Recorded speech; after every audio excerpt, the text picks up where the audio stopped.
রাহুল গান্ধী কইছেন যে বাংলাদেশে উগ্রবাদের উত্থান হইতেছে, তাও আবার কইছে আমেরিকাত গিয়া। এটার জবাব দিচ্ছেন হাঙ্কারে পররাষ্ট্র উপদেষ্টা।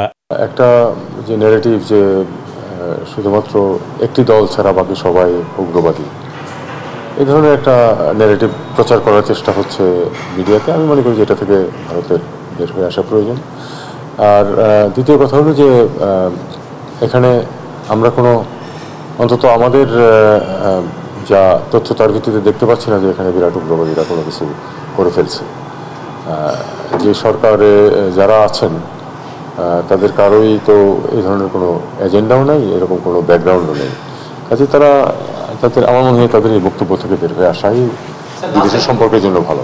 তো সাহেব, আপনি কি রাহুলের উকিল ইজেরার জবাব দিতেছেন? আপনি বলবেন বাংলাদেশের আভ্যন্তরীণ ইস্যু নিয়ে কথা বলা বন্ধ করেন। বুঝছাও, নিজের দেশে একটা বিকট ফ্যাসিস্টে ফেয়ার ভোটে হারাইতে পারতেছ না, আবার অন্যের দেশে নজর কেন? রাহুল, তোমার কয়টা কথা কই, মাথায় রেখো। তোমারে বিজেপি পাপ্পু ডাকে, মানে তুমি একটা বাচ্চা পোলা, রাজনীতি করার মতো লায়ক হয়ে ওঠো নাই। কথাটা মিছা বলে না। এই যে কথা কইলা, তো এই উগ্রবাদের উত্থান কি তোমার টিচার প্রফেসর ইউনুসের নেতৃত্বে হইতেছে? জানেন তো, রাহুলরা প্রফেসর ইউনুসের উটি পাঠাইছিল ওর মা ওই মিরপুরে। ওর লগে তো ভালো সম্পর্ক প্রফেসর ইউনুস, ওনারে নিয়ে করোনার টাইমে একটা পডকাস্ট করেছিল। ওই এই সময়ে প্রফেসর ইউনুসের শাসন আমলে একটা বাংলাদেশের সাথে গ্রাউন্ড ব্রেকিং রিলেশন তৈরি করতে পারত।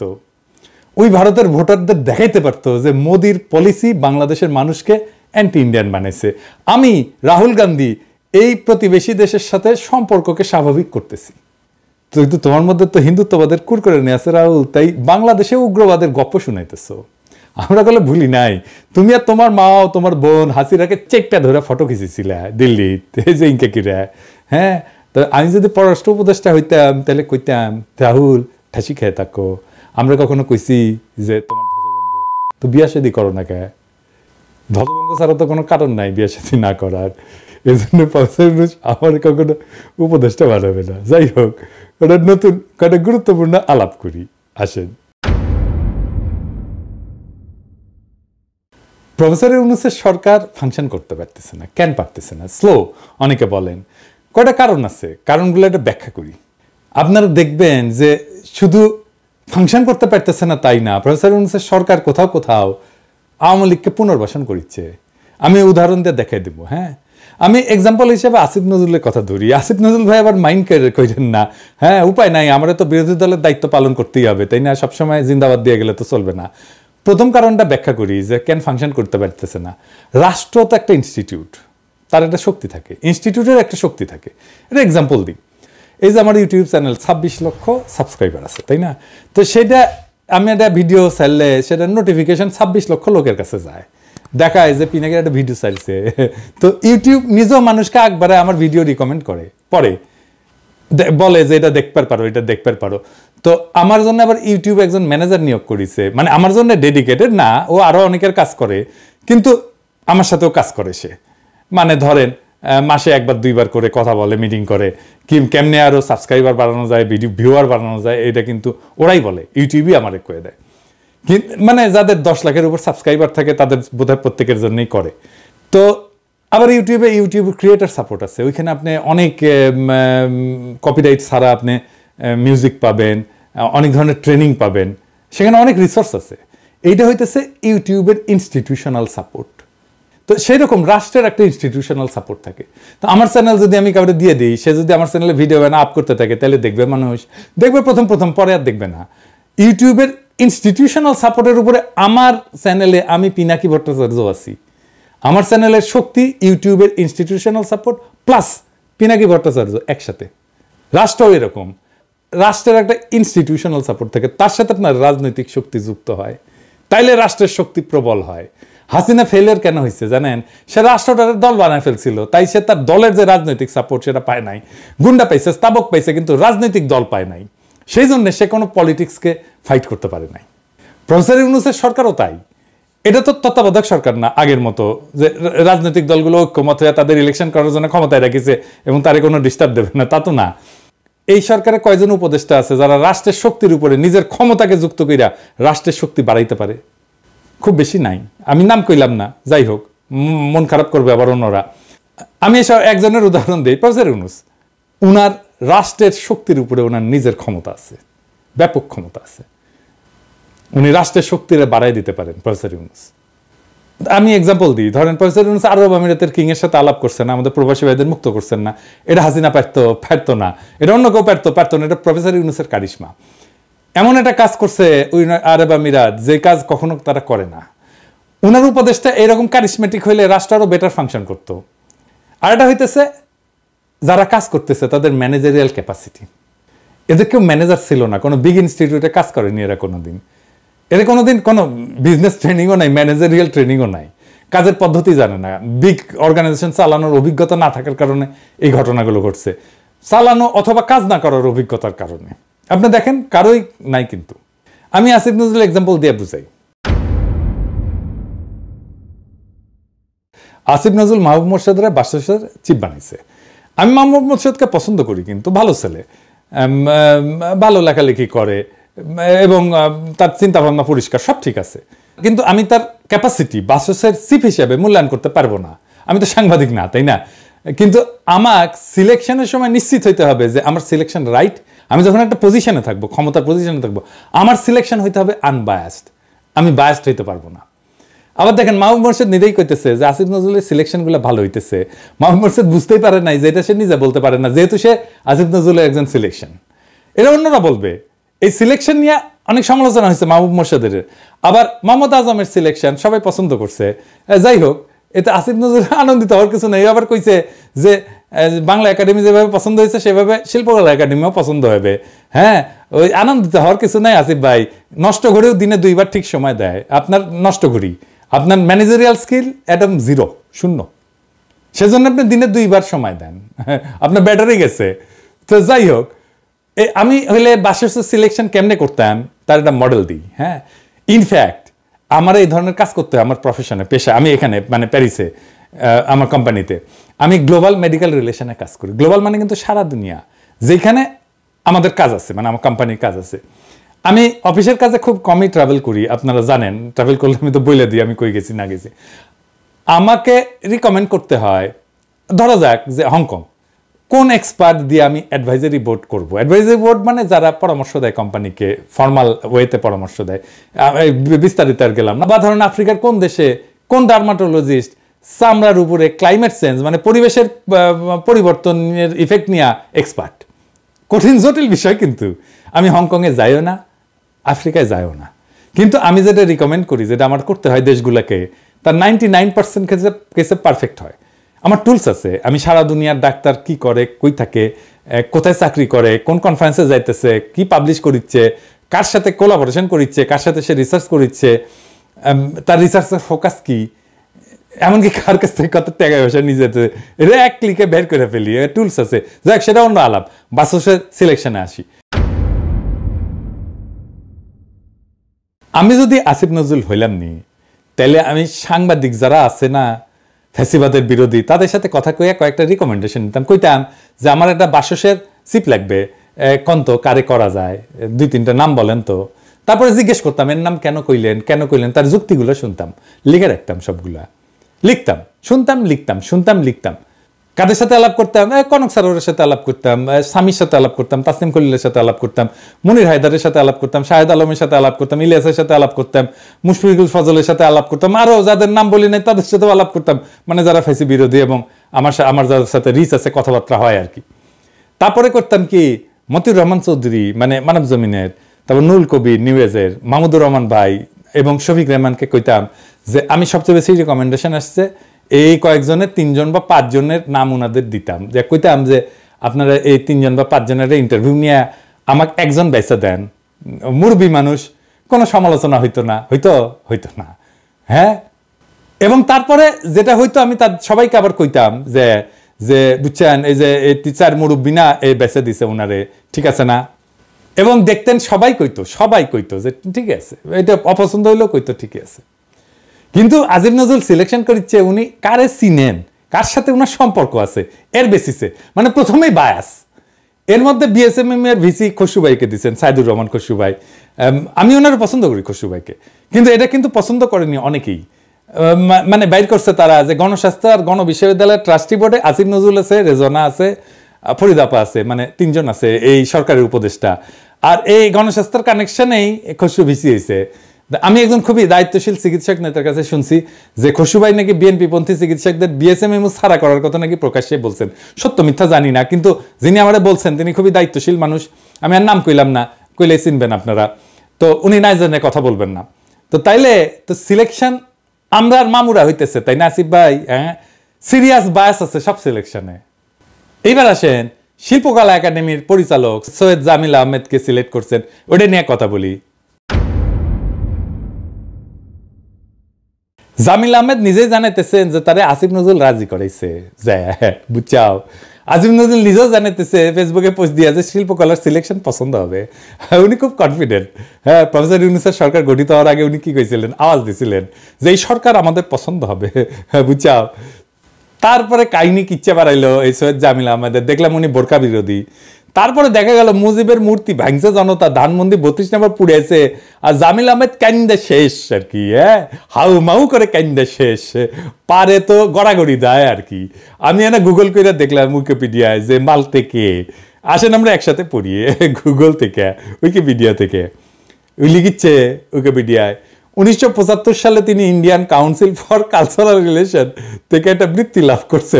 ঢাকা বিশ্ববিদ্যালয়ের ইংরেজি সাহিত্যের অনার্স পড়া বাদ দিয়া দিল্লির ন্যাশনাল স্কুল অফ ড্রামাতে যোগদান করেছে। তারপর 1975 থেকে 78 পর্যন্ত 3 বছর উনি পড়াশোনা করেছে। তারপর ইব্রাহিম আলকাজি এবং বিবি কারান্তের অধীনে আরো 1 বছর শিক্ষানবিশ ফেলো হিসেবে কাজ করেছে 4 বছর। আলকাজি তাকে ওয়েস্টার্ন থিয়েটারের ব্যাপারে এবং কারান তাকে দক্ষিণ এশিয়ার ঐতিহ্যবাহী থিয়েটারের ব্যাপারে সম্যক জ্ঞান নাকি দান করেছে, বুঝছাও। ইন্ডিয়া ট্রেন্ড, হ্যাঁ 4 বছর ছিল ওটি। হ্যাঁ, মানে হাসিনার পোলা মাইয়া যেরকম ইন্ডিয়াত পড়াশোনা করেছে উনকে আর কি। মানে একটা জিনিস মাথায় রাখবেন যে কে কোটি পড়িচ্ছে তার উপরে তার মাইন্ডসেট তৈরি হয়, বুঝছাও। আমার মাইন্ডসেট হচ্ছে বগুড়ার মাইন্ডসেট, রাজশাহীর মাইন্ডসেট আর প্যারিসের মাইন্ডসেট, কারণ এই জায়গাগুলোতে আমি পড়েছি, বুঝছাও। তো মানে বুঝেছেন তো, এই যে ইসলামোফোবিয়া এটা ইন্ডিয়া থেকে শিখিছে, পুরাই ইন্ডিয়ান মাল, পুরাই আওয়ামী লীগ। আর তারে আসিফ নজরুল পুনর্বাসন করেছে। আসিফ নজরুল শুধু পিছে মুজিবের ছবি লাগায় কাম করছে না, বুকের মধ্যে আওয়ামী চেতনা নিয়ে কাম করছে। উনি লাইভ করে কইছেন যে উনি কাম করে কুল পাইতেছেন না, করতেছেন তা কাম। আসিফ ভাই, আমি আর ইন্ডিয়ান হেজিমনির বিরুদ্ধে আমাদের কাউন্টার ন্যারেটিভ তৈরি করা লাগবে। আমাদের 3টা রাষ্ট্রীয় প্রতিষ্ঠানে পুনর্দখল করা লাগবে, বাংলা একাডেমি, শিল্পকলা একাডেমি আর ইসলামিক ফাউন্ডেশন। আপনি অবলীলায় শিল্পকলা একাডেমিতে পাড়া আওয়ামী লীগ আর ইন্ডিয়ান ট্রেন্ড মানুষ বসায় দিলেন আর কাম করিচ্ছেন। হ্যাঁ, এতগুলা মানুষের রক্তের উপর দিয়ে ক্ষমতা যাইয়া এই কাম করলেন আপনি। উপদেষ্টাগিরি ছাড়লে তো আপনি রাস্তায় হেঁটে পারবেন না আসিফ ভাই। হ্যাঁ, কি অবস্থা হবে আপনি টের পাচ্ছেন না। 7 দিন টাইম দিলাম আপনারে, ওটা হটাবেন, নাইলে টের পাইবেন হাউ মেনি প্যাডিতে হাউ মেনি রাইস। আসিফ ভাই, আপনি গেলে আমার চিন নাই। হ্যাঁ, আমি গেলে যখন ধরুম না কাচ্ছপের কামড় দিয়া ধরুম। হ্যাঁ, পরে আর সরি করার টাইম পাবেন না, সেজন্য 7 দিন সময় দিয়ে দিলাম। আর আমি আমার এপিসোডের শেষে একজন শহীদের গল্প বলি। আজকে একটা গল্প বলবো, আসিফ ভাই আপনিও শুনেন, কাদের রক্তের উপর দিয়ে আইসা সেই রক্তের সাথে বেইমানি করিচ্ছেন সেটা শুনে নেন। একটা একতলার বন্ধ ঘর, সামনে লেখা মর্চুয়ারি। তার পাশেই আর একটা বিচ্ছিন্ন একতলা ছোট ঘরের সামনে মানুষ ঠেলাঠেলি করছে। মর্চুয়ারির অফিস, 3-4 জন আনসার সদস্য ভিড় সামলাচ্ছে। কোনো রকম ভেতরে উকি দিয়ে দেখি একটা সরু টেবিল সামনে নিয়ে একটা বেঞ্চে 2-3 জন কর্মচারী বসে আছেন। তাদেরকে আপাদমস্তক ঘিরে রেখেছে জনাবিশেক মানুষ। সবাই টেবিলের উপরে ঝুঁকে আছে, ঝুঁকেই আছে, সরে গিয়ে কাউকে জায়গা দিচ্ছে না। বোঝাই যাচ্ছে এখানে শৃঙ্খলা বলে কিছু নেই। কিন্তু বিশৃঙ্খল অবস্থায় যেরকম হট্টগোল হবার কথা, তার বদলে একটা অস্বস্তিকর নীরব ধীরতা। 20 জুলাই সকালবেলা, তখন 11:30টার মতো বাজে। ঢাকা মেডিকেল কলেজ হাসপাতালের মর্চুয়ারির এই অফিসে আমরা প্রিয়র খোঁজে এসেছি। প্রিয় আমার স্ত্রীর ভাগ্নে, আমার স্ত্রীর ফুফাতো বোন কলিয়াপুর ছেলে। 28-29 বছর বয়স, একটা অনলাইন নিউজ পোর্টালে সাংবাদিকতা করত। ছিপছিপে গরম, মুখে সবসময় একটা লাজুক হাসি ধরে রাখত। ছাত্রত্ব ঘুচেছে বেশি দিন হয়নি, ছাত্র আন্দোলনেও সে জড়িয়ে পড়েছিল। আগের দিন রাত 10টার দিক থেকে বিচ্ছিন্ন খবর আসতে লাগলো সম্ভবত গুলি লেগেছে প্রিয়র। তাহির জামান প্রিয়, একজন ভিডিও সাংবাদিক। কিছুক্ষণ পর জানা গেল প্রিয় আর নেই। গুলিবিদ্ধ মৃতদেহটা পুলিশ নিয়ে গেছে। খবর পেলাম ধানমন্ডির ল্যাবএইডের সামনে ঘটেছে এই ঘটনা। কেউ কেউ বলল সেন্ট্রাল, ল্যাবএইড আর পপুলার হাসপাতালে খোঁজ নিতে। পুলিশ নাকি লাশ আগে কাছের হাসপাতালগুলোতে নিয়ে যাচ্ছে। 19 তারিখ রাত 12টা থেকে কারফিউ শুরু। দুদিন ধরে বন্ধ আছে ইন্টারনেট। হাসপাতালগুলো থেকে কোনো খবর পাওয়া গেল না। পুলিশের চেনা লোক ধরে জানতে চাইলাম ধানমন্ডি বা কলাবাগান থানায় এই নামে কোনো লাশ এসেছে কিনা। তারা জানালো আসেনি। সকালবেলায় মোটামুটি নিশ্চিত খবর পেলাম ঢাকা মেডিকেল কলেজ মর্গে আছে প্রিয়। 11টা থেকে 2 ঘন্টার জন্য কারফিউ তোলা হবে। আমার শ্বশুর আর আমি একটা অ্যাম্বুলেন্স নিয়ে ছুটলাম। পথে তুলে নিলাম মিতুলাপাকে, প্রিয়র মা, কলিয়াপুর বন্ধু। গিয়ে দেখলাম শ্রেষ্ঠ আগেই পৌঁছেছে সেখানে।